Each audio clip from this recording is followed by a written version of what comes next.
মমতা ব্যানার্জির কোনো তো সন্তান নেই, তাই উনি সন্তানের মায়া বুঝবে কি? কিন্তু মমতা ব্যানার্জির একদিনও মৃত্যু আছে।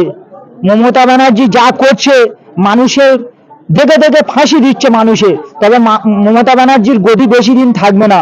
আর মমতা ব্যানার্জি ওপেন বলছি, ওর তো ছেলে মেয়ে নেই, তাই একটা ভাইপো, ওটা ওনার নিজের জন্ম দেওয়া ছেলে, ভাইপো বলে চালাচ্ছে।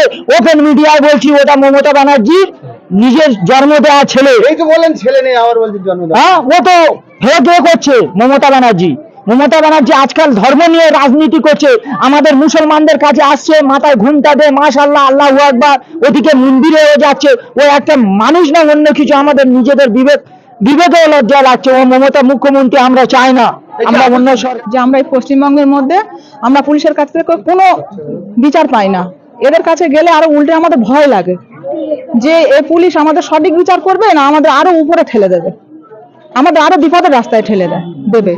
আপনার বয়স কত? আমার বয়স এই 40 বছর। মুখ্যমন্ত্রী যখন বিরোধী নেত্রী ছিল তখন আপনার জ্ঞান, রাজনৈতিক ভাবে জ্ঞান বুদ্ধি ছিল না, অতটা আমার তখন জ্ঞান ছিল না। মুখ্যমন্ত্রী যখন বিরোধী নেত্রী ছিলেন তখন রেজওয়ান কাণ্ড হলে কিংবা কোনো জায়গায় কি চলে তাপসী মানি হলে উনি ছুটে যেতেন এবং পশ্চিম বাংলাটাকে কার্যত মাথায় তুলে দিতেন। আচ্ছা, আজকে পশ্চিম বাংলায় এই সিদ্দিক সহ বেশ কয়েকজনকে, কালকেও একজন বিজেপি করার অপরাধে তাকে পিটিয়ে মেরে দিয়েছে। আচ্ছা, এই প্রসঙ্গে মুখ্যমন্ত্রী কিছু বলছেন না এবং এদের বিরুদ্ধে যারা প্রশাসনিক ভাবে যারা আইনের ব্যবস্থা নিচ্ছে, এই অপরাধীদের পক্ষ নিয়ে কোর্টে দাঁড়িয়ে যাচ্ছে রাজ্য সরকারের প্রতিনিধি। কি বলবেন? আচ্ছা, আচ্ছা, ঠিক আছে। যদি রাজ্য সরকার যদি কোর্টের হাতে ছেড়ে দেয়, কোর্টে তো ছাড়ছে না, তো ছাড়ছে না, রাজ্য সরকার নিচ্ছে, তাই তো? রাজ্য সরকার কোর্টে গিয়ে আমরা জজ সাহেবের কাছ থেকে সঠিক বিচার চাই। জজ সাহেবের কাছে আমরা সঠিক বিচারটা চাই। এটা আমরা জজের কাছে আমাদের আবেদন। এটা আমরা কোন রকম কোন পুলিশ প্রশাসনের কাছে আমরা এটা চাই না। রাজ্যে একের পর এক এরকম ঘটনা ঘটে যাচ্ছে, ছোট্ট ছোট্ট ব্যাপার নিয়ে মানুষকে পিটিয়ে মেরে দিচ্ছে, যেটা আমরা আগে উত্তরপ্রদেশ বিভিন্ন জায়গায় শুনে আসতাম, সেটা পশ্চিমবাংলায় শুরু হয়েছে। কি বলবেন? বলবো রাজ্য সরকার তো বিচার তো করে না, উনি তো সবসময় তো ওনার পার্টিটাই উনি দেখে যায়। যদি বিজেপি পার্টি হয় তাহলে সে তৃণমূল পার্টির লোক পেলে সে তখন চেপে ধরে, তাহলে তো সে তৃণমূল পার্টি তো কোনো সঠিক বিচার পায় না। তাহলে আমরা রাজ্য সরকারের কাছে কিভাবে আমরা বলবো যে রাজ্য সরকার এটা করুক? যে মারা গেছে তার দ্বিতীয়বার ময়নাতদন্ত ব্যক্তিগত ভাবে ছিলেন? হ্যাঁ, ও আমার ফুফুতো ভাই, মামা তো ভাই। আমি ওনার মামা, আমার বড় মামার ছেলে। কেমন ছেলে ছিল? ছেলে অমায়িক ছেলে, যার 14টা কারিগর বাইরে কাজ করায়, সে চুরি করতে পারে? এর সঠিক বিচার চাই। না, চুরির তো কোনো অভিযোগ নেই, কার্যত পুলিশ এসে ডাকাতি করতে, চুরি হয়েছে যার বাড়ি সে তো অভিযোগ করেনি। এখন তো অভিযোগ করেনি, এখন অরিজিনাল চোর আর ডাকাত হচ্ছে পুলিশ। অরিজিনাল ডাকাত হচ্ছে পুলিশ অফিসার। আচ্ছা, পুলিশ এসে চুরি করতে, আবু সিদ্দিকের বিরুদ্ধে ধরে নিলাম যে সে চুরি করেছে, তাকে ধরে নিয়ে যাবে, তার বাড়ি, তার মোবাইল, তার মোটরসাইকেল, দামি মোটরসাইকেল নিয়ে গেল। পুলিশ এদিকে টাকা নিল, জিনিস নিল, ফের গাড়ির দিকে এলো, দামি গাড়ি, পুলিশ চড়ে যাবে। ও তো চোরের মানে গোলা পুলিশ অফিসাররা। এখন আর আমরা পুলিশকে মানি না, আর মানবো না। রাজ্যে কি চলছে এটা আজকে বিচার পাবো না, এটা মানুষ, বেশিরভাগ মানুষ জেনে গেছে যে বিচার আমরা কেউ পাবো না। কেননা আনিস্থান থেকে আরম্ভ করে এই আবু সিদ্দিক থেকে আরম্ভ করে এরকম বহু যুবক, তরতাজা যুবক এই রাজ্য থেকে তারা চলে গেছে, কখনো গণপিটুনি, কখনো প্রশাসনের হাতে, কখনো তৃণমূলের গুন্ডার হাতে চলে গেছে। আমাদের মূলত বক্তব্য হচ্ছে, মমতা ব্যানার্জি মণিপুর করে চিল্লায়, উত্তরপ্রদেশ করে চিল্লায়, তাহলে আমাদের বাংলা তো মণিপুর নয়, আমাদের বাংলা তো উত্তরপ্রদেশ নয়, আমাদের বাংলা হচ্ছে মমতা ব্যানার্জির কন্ট্রোলে আছে। তারপরেও সেই উত্তরপ্রদেশের মতো ঘটনা ঘটছে, মণিপুরের মতো ঘটনা ঘটছে। আজকে সেই মমতা ব্যানার্জি উত্তরপ্রদেশ মণিপুরের কথা ওনার মুখে মানায় না। কেননা মমতা ব্যানার্জি বুঝে গেছে, গদিতে টিকতে গেলে ভালো মানুষদেরকে নিয়ে দলে রাখলে হবে না। যার জন্য যত ক্রিমিনাল, যত দাবাং ছেলে, সমাজে যত দাবাং ছেলে মমতা ব্যানার্জি পুষে রেখেছে। আপনারা দেখুন, এই জয়ন্ত সিং, তাকেও অ্যারেস্ট করেছে পুলিশ, কি হবে? 2 দিন জেল খেটে বেরিয়ে আসবে। কিন্তু ওদের যে নির্মম অত্যাচার মানুষের উপরে ওরা নামিয়ে নিয়ে এসছে, এর জন্য যদি সারা রাজ্য জুড়ে যদি প্রতিবাদের ঝড় আমরা না তুলি, আজকে আবু সিদ্দিক চলে গেছে, হয়তো আমার নিজের রক্তের কেউ নয়, কিন্তু সে আমার সমাজের ভাই, আমার দেশের নাগরিক। সে কালকে দেখা যাবে এমন একটা টাইম আসবে আমাকে ওই মৃত্যুবরণটা করতে হবে, কালকে আপনাকে ওই ঘটনার শিকার হতে হবে।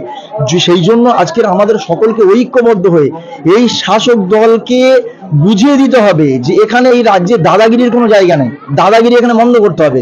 আর তৃণমূলের যে সমস্ত দাবাং ছেলেগুলো আছে এদেরকেও বুঝিয়ে দিতে হবে সমাজে তোমাদের কোনো জায়গা নেই, এদেরকে উৎখাত করে ফেলতে হবে, তবে এই রাজ্য বাঁচবে, এই সমাজ বাঁচবে, এই মানুষ বাঁচবে।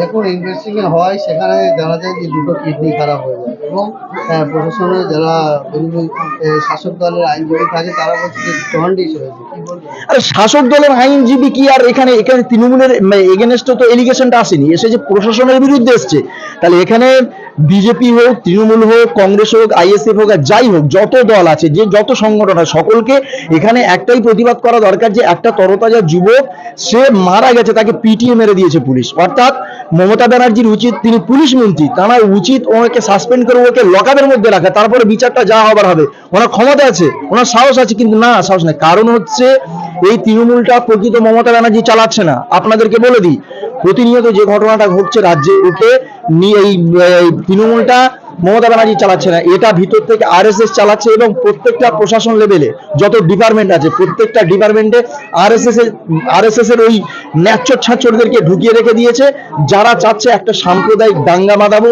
এই মুসলিম ছেলেদেরকে মারবো, কখন দলিতদেরকে মারবো, কখন আদিবাসীদেরকে মারবো, যাতে করে এই সমাজে একটা দাঙ্গা সৃষ্টি হয়। যার জন্য মানুষ কিন্তু সচেতন, মানুষ এত সহজে ওই ফাঁদে পা দেবে না। আগামী দিনে আপনাদেরকে বলে দিচ্ছি, এমন একটা টাইম আসবে, যা পরিস্থিতি ঘটছে আগামী দিন তৃণমূল কংগ্রেসে এই যে গণপিটুনি যেটা হচ্ছে, এই তৃণমূল কংগ্রেসের নেতারা গণপিটুনির মধ্যে পড়বে। তার সঙ্গে সঙ্গে প্রথম ধাপ যেটা হবে, আপনাদেরকে বলে দিই, কিছুদিনের মধ্যে পুলিশকে গণপিটুনি করবে পাবলিক।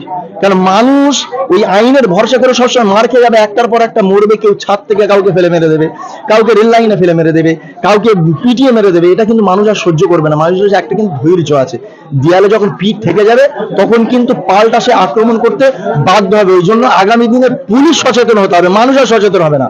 মানুষ যা হবার হয়ে গেছে, মানুষ এবার রিয়াকশন দেবে। এবার পুলিশকে সচেতন হতে হবে যে ওরা গণপিটুনি খাবে না থানার মধ্যে নিরপেক্ষভাবে তারা আইনটাকে চালাবে, এটাই সিদ্ধান্ত নিতে হবে। এই যে রাজদীপ চৌধুরী, যার বিরুদ্ধে এত অভিযোগ, যিনি বলেছেন যে জানার চাচা কাকা তিনি যে ভাড়াটা দিয়েছে একদম মারমন্ত্রী, সেই ক্ষেত্রে তাকে শুক্রবার খবর পেলাম যে তাকে ট্রান্সফার করে দেওয়া হবে।